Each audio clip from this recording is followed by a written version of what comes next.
Assalamualaikum warahmatullahi wabarakatuh. Kembali lagi kepada kelas sejarah Indonesia. Hari ini Miss akan membawakan materi kelas 11 untuk KD 3.1, yaitu kolonialisme dan imperialisme.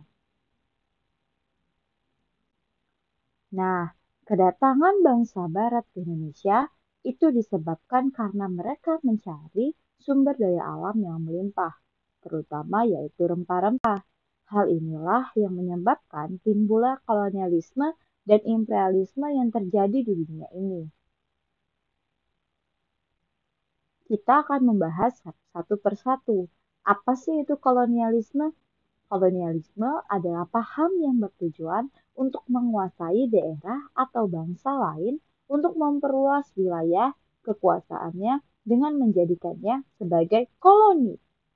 Oke, kalau kayak gini pasti kita sering mendengar ya kata-kata kolonialisme. Nah, selanjutnya yaitu ada imperialisme. Imperialisme adalah paham yang bertujuan untuk menjajah negara lain guna mendapatkan kekuasaan dan keuntungan dari negara tersebut. Nah, jadi di sini kita bisa menarik kesimpulan bahwasannya kolonialisme itu yaitu untuk memperluas wilayah dan menjadikannya sebagai koloni. Sedangkan kalau imperial itu mereka paham untuk menjajah, tapi untuk mendapatkan kekuasaan dan keuntungan.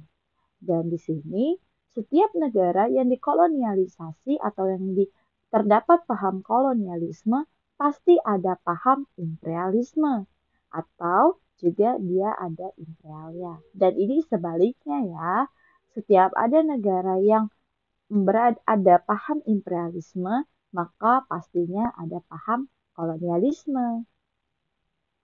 Nah, di sini selanjutnya kita akan membahas dari tujuan imperialisme. Nah, imperialisme sendiri itu terbagi menjadi berbagai bentuk. Yang pertama ada imperialisme kuno, yaitu sebelum terjadinya revolusi industri yang terjadi di Inggris. Yang bertujuan untuk apa sih? Pertama, gold. Gold itu apa? Emas. Ya, semakin banyak negara jajahan atau negara penjajah menguasai daerah menguasai daerah penghasil emas, maka ia akan mencapai suatu kejayaan. Nah, selanjutnya ada gospel. Gospel ini apa sih? Menyebarkan agama. Jadi mereka ada semangat untuk menyebarkan agama ke daerah-daerah jajahan. Hal inilah yang terjadi di Indonesia, yaitu di Indonesia bagian timur. Selanjutnya ada glory. Glory ini kejayaan. Jadi suatu negara yang mempunyai daerah koloni yang banyak, maka ia dianggap sebagai negara yang berjaya gitu. Hal ini kita dapat melihat yaitu daerah-daerah koloni, bekas koloni dari Inggris. Seperti terjadi yang di Amerika Serikat dan yang ada di benua Australia gitu. Selanjutnya ada imperialisme modern, yang mana imperialisme modern itu terjadi pasca revolusi industri yang mana memiliki 3 tujuan, yaitu untuk mendapatkan daerah penghasil bahan baku industri, yang kedua untuk mendapatkan daerah pemasaran hasil industri, dan ketiga mendapatkan daerah untuk investasi jangka panjang. Kenapa sih 3 tujuan ini? Gini, penghasil bahan baku industri jelas, semakin negara diambil sumber daya alamnya, maka habis sumber daya alam tersebut.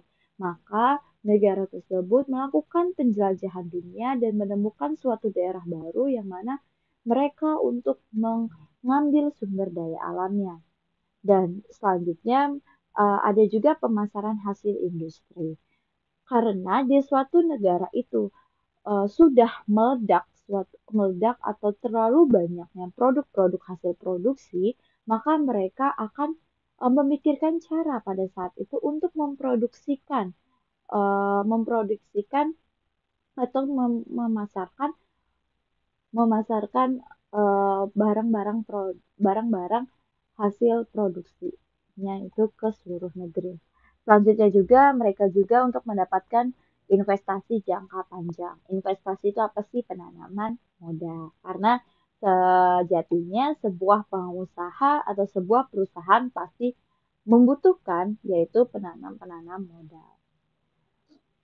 Nah, selanjutnya di sini kita akan membahas tentang faktor-faktor munculnya imperialisme dan kolonialisme. Faktor utama yaitu gold, karena adanya prospek ekonomi di dunia timur serta keinginan untuk berdagang secara langsung dengan dunia timur. Ada juga selanjutnya dari gold ini ada faktor Konstantinopel, di mana bangsa barat seperti Portugis belajar bahwa berdagang secara langsung dengan dunia timur bukan melalui pedagang-pedagang perantara. Di Konstantinopel jauh lebih menguntungkan secara ekonomis. Lalu ada juga berkembangnya paham merkantilisme di Eropa, yaitu teori ekonomi yang menyatakan bahwa kesejahteraan suatu negara ditentukan oleh banyaknya aset atau modal yang dimiliki serta besarnya volume perdagangan global suatu negara.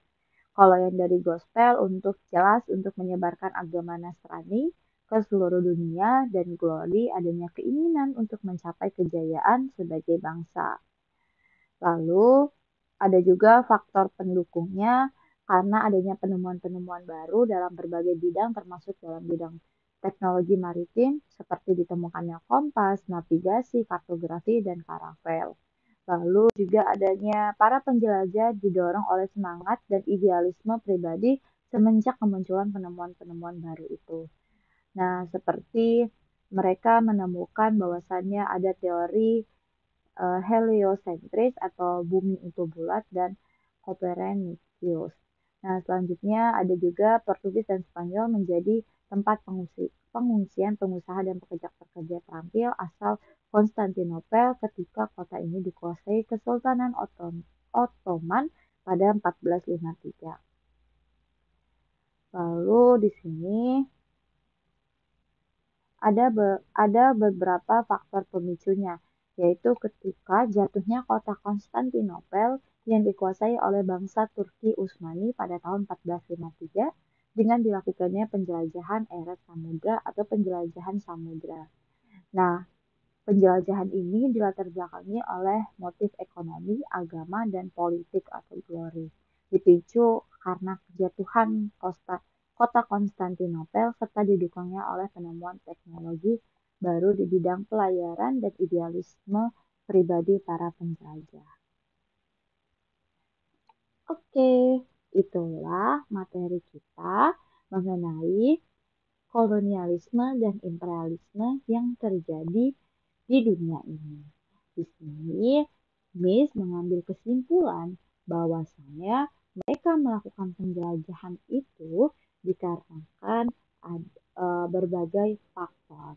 Faktor pemicunya yaitu dikarenakan jatuhnya kota Konstantinopel yang membuat mereka melakukan penjelajahan dunia dan didukung oleh penemuan-penemuan yang baru tuh dengan penemuan kompas gitu ya dan penemuan-penemuan lainnya. Oke, saya akhiri. Wassalamualaikum warahmatullahi wabarakatuh. Dadah semuanya.